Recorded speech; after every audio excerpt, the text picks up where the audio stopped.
دا ورو سوال کړی دی چې څو پیرې زمانه غلا کیږي او دغه مصیبتونه را باندې څو پیرې رالو، نو وی چا راته دا خبر وکړه، شکي کړم چې کیدای شي ستا په دې مال کې حرام مالي، ځکه و په تا باندې دا مسلې راځي. وایي دا خبر به صحیح چې د چا په مال کې حرام مالي نو هغه باندې داسې دغه راځي. جواب د دې مسلې دا یاده کړئ، د چا نه غلا وشوه، مال ترې ضایع شو، څو پیرې ورسره داسې وشو، دا دلیل په دې نه دی چې د ټول مال حرام دی یا په مال کې څه حصه د حرامه ده، دا دلیل د دې نه دی. او مسلمان باندې چې داسې څه راځي که نه، نو دا هغه مصیبتونه دي چې الله قرآن کې دا خبره ذکر کړې چې دا به راځي په موږ باندې.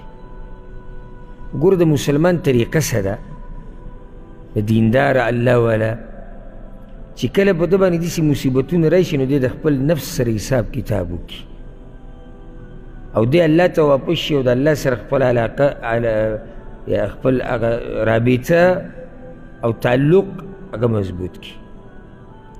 نو دی سوچ کوي چې ولې یاره زکات کې خو به زما نه کوتهي نه شوي که نه، د چا حق خو به ما نه خوړلی که نه، څه دوکه دړاکه خو به ما نه کړي، چېرته نورو ګناهونو کې خو نه یم اخته، غیبت کې، چغلخورۍ کې، په دروغو کې،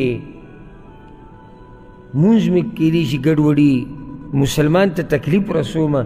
دا د مسلمان شان دی چې کله هم د باندې مصیبت راشي نو دی د ځان سره کیني چې الله ولې زه په دې امتحان کې راګیر کړی یم.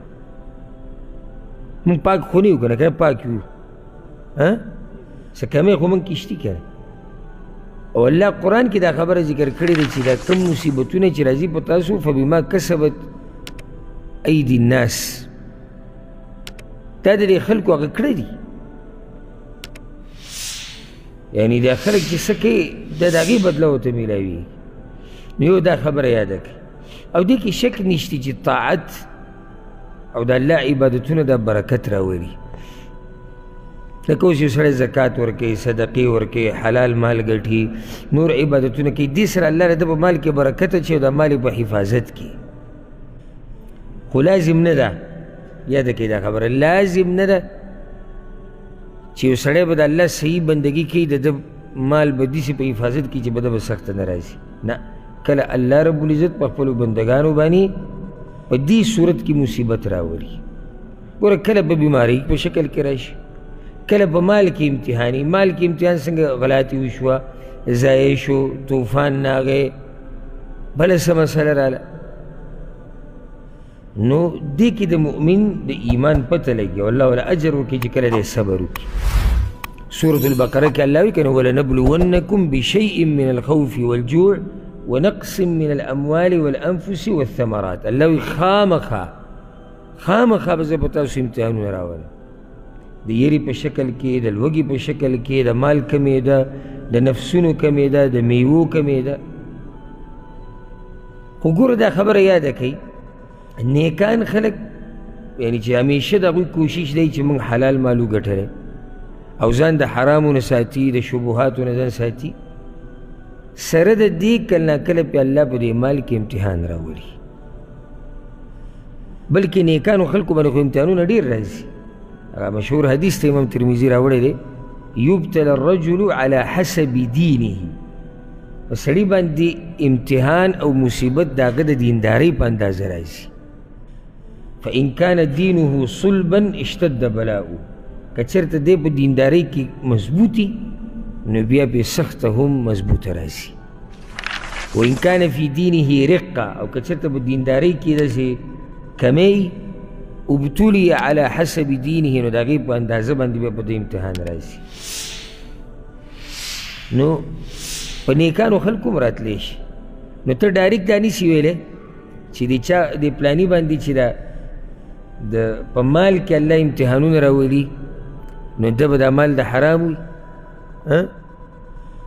زموږ د پښتنو سره یو څو خبرې دي، یو څو فتوې ډېرې اسانې دي. یو فتوه د پښتنو سره دا ډېره اسانه ده، لکه اوس یو سړي باندې مصیبت راشي که نه، یعنې ښایسته کور یې جوړ کړی دی او سیلاب راغی کور یې وله ویوړو، نو ښه په اسانه هېڅ د الله نه یره نه وي، وایي د حرامو مالونو څومره لوی بهتان ته په یو مسلمان لګي، د حرامو مالونو. په دا ډایرکټ زموږ سره دا خبره ده، ولې په دینداره سړي باندې داسې امتحان نشي راتلی، او ما خو ورته حدیث وایي چې په دینداره باندې امتحان ډېر راځي. نو زموږ د کوتاهیانو د لاسه دا مصیبتونه به موږ راځي، پکار چې موږ سوچ وکړو ځان سره. او په دینداره سړي چې ښه دینداره سړی کله الله په هغه باندې هسې امتحانونه راولي، هغه د ایمان مضبوطېدل پکې، د هغه ایمان راښکاره کېده پکې، چې دی صبر کوي که نه کوي، ډېر څه پته پکې ولګي. نو حاصل د خبرې دا شو، ډېر ورته موږ دا وایو چې ستا دا مال ضایع کېده او تا نه دا بار بار چې غلا کېږي، دا دلیل په دې نه دی چې ستا مال به حرامي یا ستا په مال کې به حرامي. ها خو موږ دا وایو چې دینداره بنده باندې چې کله داسې مصیبتونه راشي نو دی څه کوي؟ خپل ځان سره محاسبه کوي. بارک الله فیک.